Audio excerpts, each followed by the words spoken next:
जय श्री कृष्ण, जय श्री कृष्ण, जय श्री कृष्ण। जय राधा रानी की जय, जय सिया रामचंद्र की जय, जय वैष्णो माता की जय, जय खाटू श्याम की जय।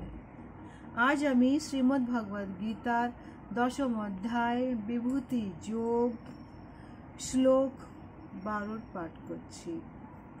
अर्जुन उवाचः, अर्जुन एखाने बोलছেন परम ब्रह्म परम धाम पवित्रः परमं भवानः पुरुषं शाश्वतं दिव्याम आदिदेवम अज्यम विभूति। श्लोक 13।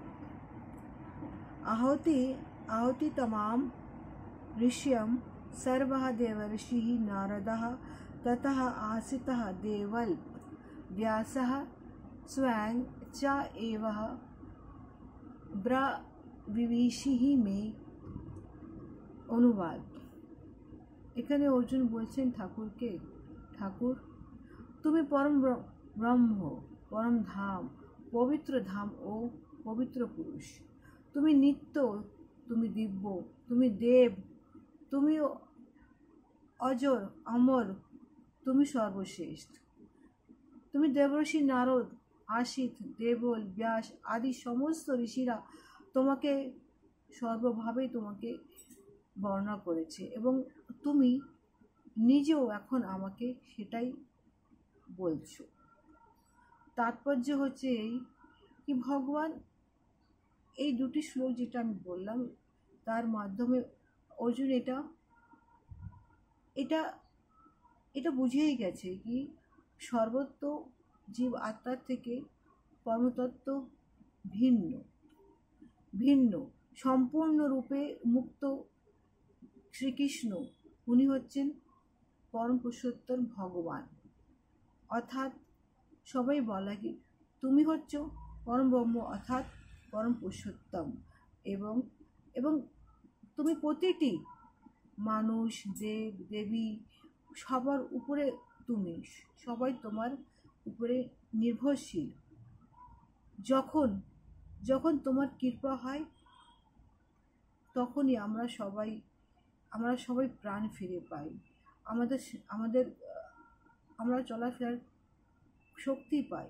কেননা এই পৃথিবীতে যা কিছু হয় সব তোমার ইচ্ছাতে হয়, সব তোমার ইচ্ছাতেই চলে আর সব তোমার ইচ্ছাতেই সেটা একদিন নষ্ট হয়ে যায়।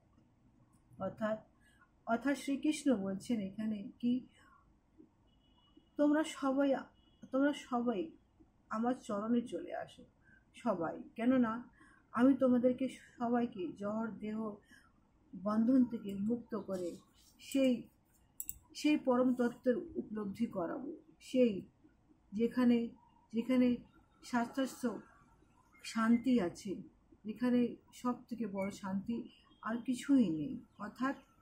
অর্থাৎ শ্রীকৃষ্ণের সেই চরণ যেখানে সব থেকে বড় শান্তি, সব থেকে বড় শান্তি।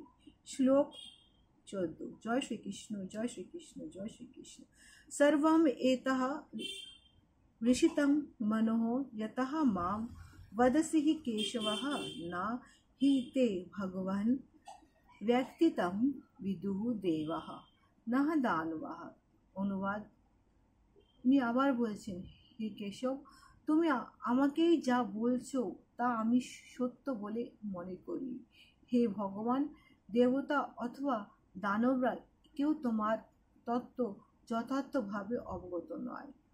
তাৎপর্য হচ্ছে এই কি ভগবানের কৃপায়, শ্রীর কৃপায় অর্জুন এটা পূর্ণরূপে বুঝতে পেরেছিলেন কি শ্রীকৃষ্ণ সেই সারথি আর কেউ নয়, উনি হচ্ছেন পরম ব্রহ্ম। অর্থাৎ তার চরণে যাওয়া, তাকে অনুসরণ করাটাই হচ্ছে তার কর্তব্য। সেটা অর্জুন খুব ভালোইভাবে বুঝতে পেরেছেন। অর্থাৎ তার জন্যই অর্জুন এই যুদ্ধ করার জন্য মন স্থির করেছিল। জয় শ্রীকৃষ্ণ, জয় শ্রীকৃষ্ণ, জয় শ্রী।